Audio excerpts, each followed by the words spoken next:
Coming up Sunday, another rousing edition of Bears football, except for the fact that they're really not even playing Bears football right now. But anyways, we've got the Rams traveling to Soldier Field, that third-rate dump of a stadium that looks like a UFO who took a huge hulk of crap inside the Roman Coliseum, to take on the Bears. And looking at the Rams, they started off the season with 2 straight road losses to the Lions and then the Cardinals.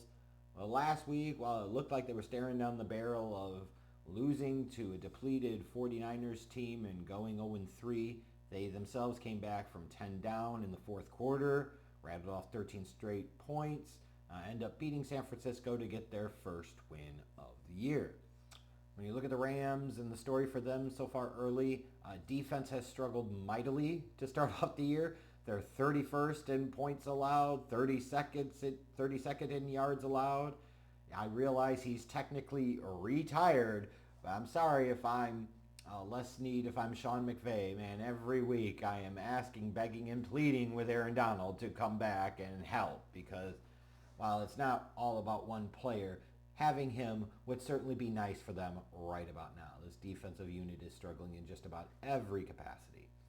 And you look at their team as a whole, and in particular their offense, while they've got Matthew Stafford, yes, they've been decimated by injuries throughout the roster, in particular some big notable players on the offensive side of the ball with Cooper Kupp and Puka Nacua. Those are 2 pretty big, valuable weapons that the Rams don't have in their offense. You've got Avila, I think, is on injured reserve, and other offensive lineman Jonah Jackson on injured reserve, or out at least. It's hard to track all of the Rams' injuries right now, and that's not an excuse, right? Because at the end of the day, you got to play with the guys that you have. Other teams have injuries too. You got to find a way to overcome it. However, you can't just sit there and pretend like it's not a thing or it's not a factor, and you got to figure out a way to overcome the challenge. Meanwhile, for the Bears, what can you count on from Matt Eberflus and his crew this week? I said that right. Matt Eberflus. Hopefully no situations that require basic elementary addition and subtraction, because if there are any of those situations, the Bears are fucked! What more do you need to say?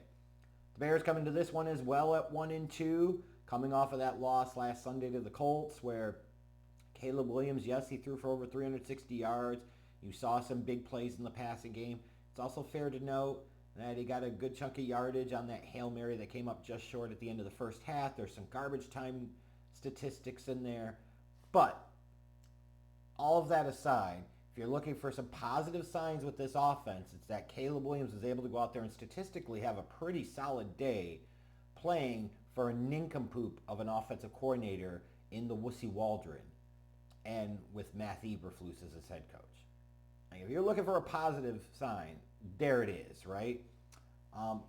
To my point earlier, though, you can't even really say that they're playing Bears football right now, because they're not. Their defense is good, but it's not elite. It's good. It's a playoff-ish level defense. It really is. But it should be better than that with how much they've invested in the defense. And I see people say, well, Eberflus is a really good defensive coordinator, but not so much a head coach. I agree with that second part, but the first part? What are we talking about here?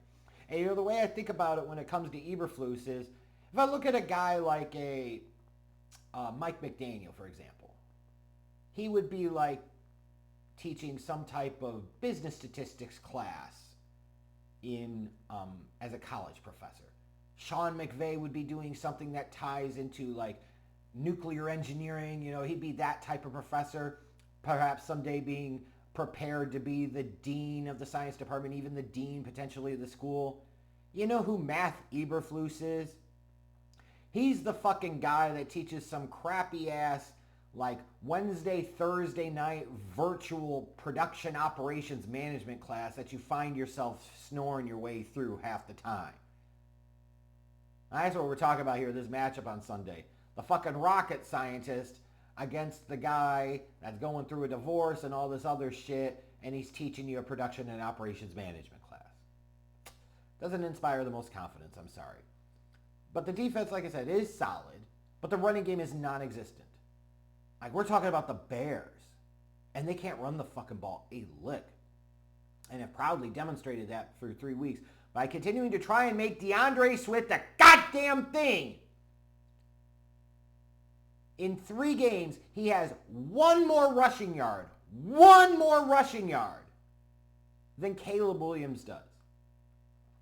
But while Caleb has run the ball 11 times, I think DeAndre Swift's over 30. He's averaging like 1.8 yards per carry. Not good. Stop trying to make him a fucking thing.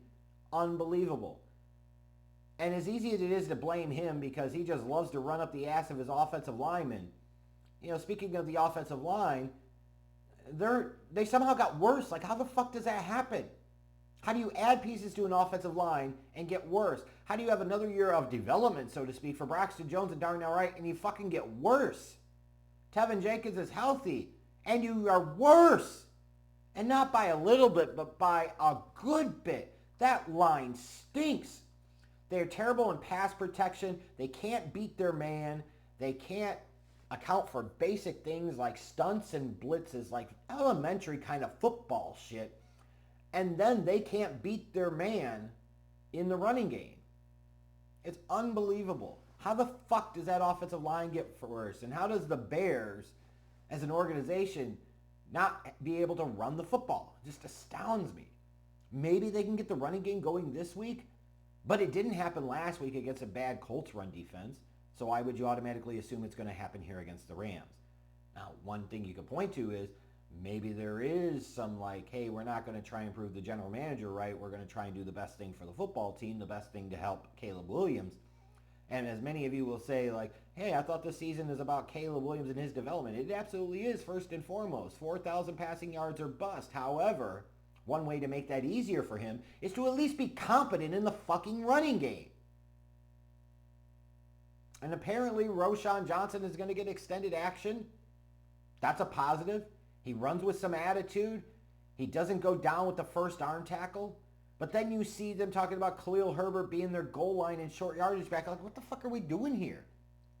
Like, just from a sheer, like, size profile and running style standpoint, if anything, Khalil Herbert would be your first and second down back. Roschon's your third down back because of his skills as a pass catcher. But he would be your goal line and short yardage back. Like, they can't even get the fucking basics right. It's just astounding. But I'm going to take the positive here of they're going to put Roschon in and give him some extended action. It's about fucking time. That's all I got to say. The betting odds for this one, the Bears are favored by 3. The over-under is 40.5. For the Rams, as I mentioned before, they've got injuries all over the place on both sides of the ball, in particular some big ones with Cooper Kupp and Puka Nacua. Meanwhile, for the Bears, you've got Zach Pickens and Terrell Smith are out. Not huge losses necessarily. Keenan Allen, Andrew Billings, Kevin Byard are all questionable. You know, if Allen plays this Sunday, sure, that's a positive. Maybe it means a little less targeting of DeAndre Carter in the passing game, which is probably preferred. However, if he's not there, like, they can get by with DJ Moore and Rome Odunze and not really notice. It means more targets for Cole Kmet. That's a good thing. Andrew Billings, though, you need him in the middle of that defense against the run, and then Kevin Byard is kind of your anchor in the back end of that secondary. So hopefully those guys will be able to suit up. In terms of the keys to victory for this matchup for both teams, you look at the Rams, they've got to attempt to get the running game going. The Bears are a little soft against the run. You know, we've seen that the past couple of weeks. You got to attack them there, because I don't know that you want to have to live trying to pick the Bears secondary apart, because that's a pretty good secondary unit. Defensively for the Rams, they need Byron Young, they need Kobe Turner, they need Jared Verse to take over up front defensively. Like, they should be in the film room all week licking their chops saying, we get to face this scrub-ass offensive line.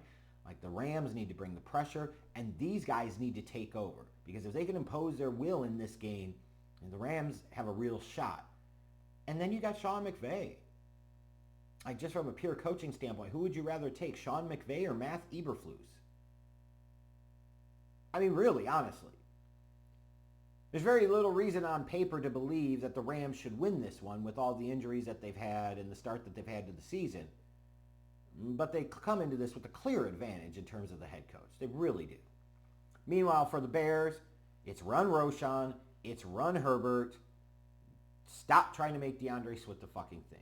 If you do that, the running game as a byproduct is naturally going to get a little better. Even if it's not going to be great, it's still going to be better than it has been the first 3 games. And that's really important, not just for this offense, but in particular for Caleb Williams' development too.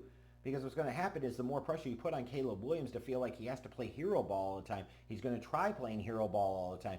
And that's when the bad mistakes happen. If you can balance out this offense a little bit more, it will make it easier for Caleb Williams to attack down the field so you can get more success with a little less volume.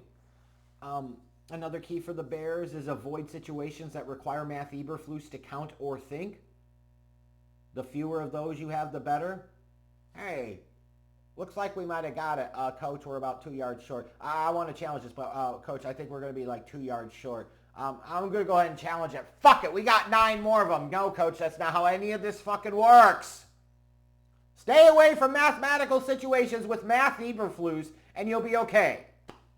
And then defensively, this is a game where you need somebody to make a statement. And defensively, that's got to come, in my opinion, from Montez Sweat. You're paying him elite edge rusher money. He needs to be an elite edge rusher. He needs to create havoc. He needs to be a monster. Not just have a good game like, oh, he got a sack. No, he needs to be the guy that the commentators are talking about throughout the game of like, the Rams can't stop him. He's just opening up everything. He's making Matthew Stafford's life difficult. He's just causing all types of chaos. This is the type of game where you need that alpha type of dude to put in an alpha type of signature performance. And if Montez Sweat is going to be your alpha guy on defense, then this is the game he must step up big. Bottom line. When I look at this one, I'm really torn on this. 2 1-2 teams. Really don't want to go 1-3. The Rams are clearly better coached, but I think right now the Bears are a better team. And it's just a matter of how much you believe Eberflus and Waldron are an impediment to this team. And it's a fair question, right? They are certainly a big impediment. But in this one, I like the Bears. I think they found a little bit of a rhythm in the passing game in the second half on Sunday against the Colts. The defense is playing solid football. They have more of their key pieces. So give me the Bears to win 20-17.